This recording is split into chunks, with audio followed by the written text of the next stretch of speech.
Hello everyone, आप सभी आंगनबाड़ी सेविकाओं का सहायिकाओं का इस नए और यूजफुल वीडियो पर मैं फिर से स्वागत करता हूं। एफआरएस सिस्टम को लेकर के जो है अप्रैल महीने में बहुत बड़ा घमासान हो सकता है।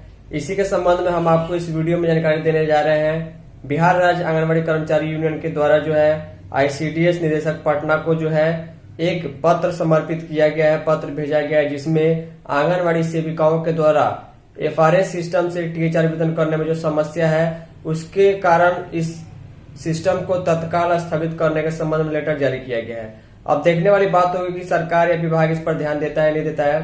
और सबसे बड़ी बात कि जहां भी मोबाइल खराब हो चुका है 10 अप्रैल तक उस मोबाइल को वापस लेने की बात जो है वो संघ के यूनियन के लीडर के द्वारा की गई है। अन्यथा 11 से 20 अप्रैल के बीच में मोबाइल वापस कर देने का जो है यहाँ पर लेटर में प्रावधान जो है किया गया है। अब इसके संबंध में देखने वाली बात होगी कि आने वाले 10 या 20 अप्रैल तक जो है क्या सिस्टम रहने वाला है, विभाग क्या निर्णय लेगा, मोबाइल जमा होता है या नहीं होता है, सेविका और सहायिकाओं में किस प्रकार की एकता यूनिटी दिखाई देती है नहीं दिखाई देती। इसके संबंध में जो लेटर है चलिए आगे हम आपको दिखाएं। वीडियो पसंद आएगी वीडियो को लाइक कर दीजिएगा।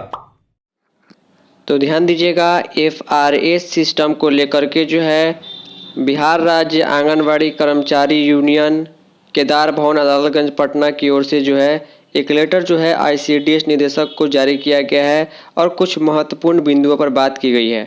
आप सभी को बिल्कुल याद कर लेना है कि इस महीने यानी अप्रैल महीने में जब भी टीएचआर का वितरण होगा बिना एफआरएस के जो है नहीं करने दिया जाएगा। यह पूरा का पूरा जो है अंतिम रूप से चेतावनी केंद्र सरकार की ओर से ही दी गई है।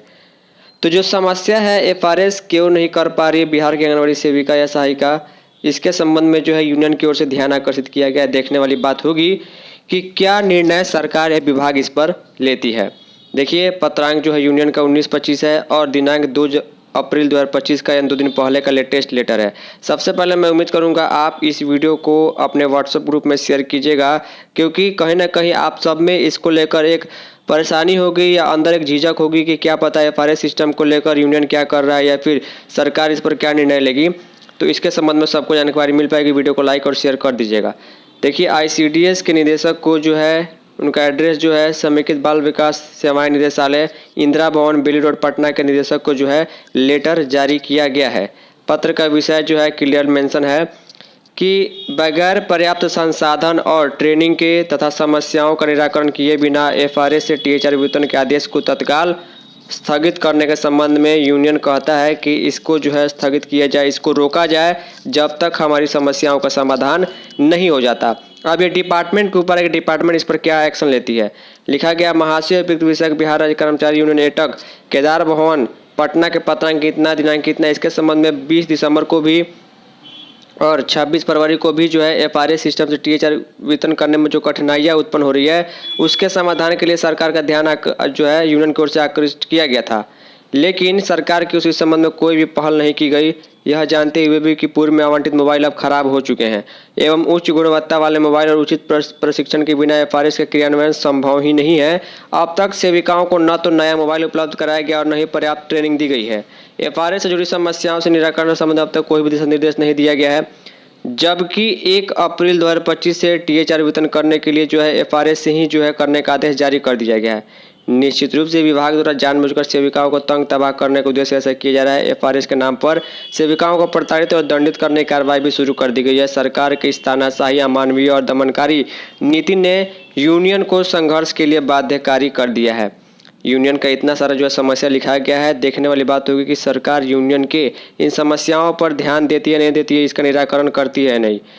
देखिए, दूसरे बिंदु में लिखा गया है कि विभाग अवगत है कि पहले से जो मोबाइल मिला था वो खराब हो चुका है, इसे पोषण ट्रैकर ऐप भी नहीं चलता है, फिर भी विभाग सेविका को जबरन निजी मोबाइल से कार्य करने के लिए बाध्य कर रही है। यह मानवाधिकार खुल्लम-खुल्ला उल्लंघन है। तीसरा पॉइंट है कि कई परियोजनाओं में खराब मोबाइल जमा किए जा चुके हैं, किंतु अनेक परियोजनाओं में सेविका खराब मोबाइल लेकर जब परियोजना कार्यालय में जमा करने जा रही है तो कार्यालय द्वारा जमा करने से भी इनकार किया जा रहा है। कारण पूछने पर यह बताया जा रहा है कि इस संबंध में निदेशालय से कोई निर्देश प्राप्त नहीं है। विडंबना यह है कि परियोजना कार्यालय इस बात को लिखित रूप में देने को भी तैयार नहीं है। नियमानुसार खराब मोबाइल को जमा करके जो है कार्यालय द्वारा सेविका को रिसीविंग उपलब्ध कराया जाना चाहिए। ऐसा प्रतीत होता है कि इस मामले में विभाग की कोई स्पष्ट नीति निर्धारित नहीं है और न ही कार्य प्रणाली में एकरूपता है। चौथा पॉइंट है कि भले ही बिहार में सबसे कम मानदेय मिलता हो, लेकिन बिहार की सेविका सहायिकाएं कभी भी किसी जवाबदेही के पीछे नहीं हटती है। गुणवत्तापूर्ण मोबाइल, पर्याप्त ट्रेनिंग, व्यवहारिक समस्याओं का निराकरण होते ही सेविकाएं एफआरए से टीएचआर वितरण करने का दायित्व भी पूरा करेंगी। यूनियन का ये कहना है कि अगर समस्या का समाधान सरकार कर देती है तो एफआरएस से टीएचआर वितरण करने में बिहार की सेविका पीछे नहीं हटेंगी। वो अपना काम एफआरएस से भी पूरा करेंगी, लेकिन जो समस्या है सरकार उसको जो है समाधान करे। पांचवा पॉइंट है कि कुछ सेविकाएं चयन मुक्ति के भय से अपने पति, पुत्र या फिर घर के मोबाइल से एफआरएस से आंशिक रूप से काम कर रही हैं, लेकिन उनके परिजनों का काम इससे प्रभावित होता है। यह अत्यंत खेदजनक स्थिति है। सबसे बड़ी बात यहाँ से यहाँ तक लिखी गई है, ध्यान दीजिए अगर आप लोग यहाँ तक वीडियो देख रहे हैं तो। उपयुक्त तथ्यों के आलोक में अनुरोध है कि 10 अप्रैल तक खराब मोबाइल जमा कर रिसीविंग उपलब्ध कराने हेतु अपने स्तर से सभी सीडीपीओ को निश्चित करने की कृपा की जाए तथा अन्यथा प्रत्येक परियोजना कार्यालय में 11 से 20 अप्रैल के बीच परियोजना के अध्यक्ष सचिव के नेतृत्व में सभी सेविकाएं सामूहिक रूप से खराब मोबाइल के साथ एकत्रित होंगी और जमा करने से इनकार करने पर परियोजना कार्यालय के समक्ष शांतिपूर्वक धरना प्रदर्शन पर बैठ जाएगी, जिसकी पूर्ण जवाबदेही सरकार की होगी। खराब मोबाइल जमा होने के बाद रिचार्ज की राशि की निकासी भी सेविका द्वारा नहीं की जाएगी। एफआरएस से अप्रैल माह का टीएचआर का वितरण निजी मोबाइल से नहीं करेंगी।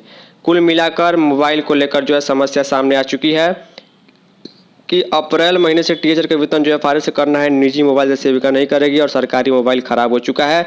10 अप्रैल तक जो है आईसीडीएस डायरेक्टर ऐसा लेटर जारी करे कि सब सेविका का मोबाइल जमा करके जो है परियोजना स्तर से रिसीविंग दिया जाए, अन्यथा 11 से 20 अप्रैल तक जो है यूनियन के लीडर्स के द्वारा जो है हर एक परियोजनाओं में जो है मोबाइल जमा ऑफिस में कराया जाएगा। बहुत बड़ा यहाँ पर देख पा रहे हैं कि ये एक तरह से झंझट होने जा रहा है। यूनियन की ओर से पुनः अनुरोध है कि नया गुणवत्तापूर्ण मोबाइल, पर्याप्त ट्रेनिंग और व्यवहारिक समस्याओं का निराकरण होने तक एफआरएस टीएचआर वितरण के आदेश को तत्काल स्थगित करने तथा टीएचआर का वितरण पूर्व की भांति पंजी से करने का आदेश निर्गत करने की कृपा की जाए। आदेश निर्गत होगा या नहीं होगा इस पर विभाग एक्शन लेगा, सरकार समझेगी, लेकिन समस्या का समाधान कैसे होगा ये फिलहाल इसमें समय का इंतजार लगने वाला है। यहाँ पर मैंने इसको गोल इसलिए घेरा हुआ क्योंकि कुमार बिंदेश्वर जी का जो सिग्नेचर है यहाँ पर डेट गलती से जो है वो उन्होंने लिख दिया हुआ है। बाकी 2 अप्रैल का लेटर ये आपको देखने को मिल जाएगा। तो ये देखिए पा रहे हैं यहाँ पर इस लेटर के प्रतिलिपि को मुख्यमंत्री पटना, इसके अलावा माननीय मंत्री समाज कल्याण विभाग पटना, अपर मुख्य सचिव, सभी डीपीओ सीडीपीओ को भी कार्रवाई के लिए प्रेषित किया गया है। इतना बड़ा लेटर है, काफ़ी सही चीज़ें यहाँ पर लिखी गई हैं, लेकिन क्या पता क्या होगा नहीं होगा। उम्मीद करूँगा कि आपको चीज़ें समझ में आई होंगी। फाइनली इस वीडियो में इतना ही। धन्यवाद।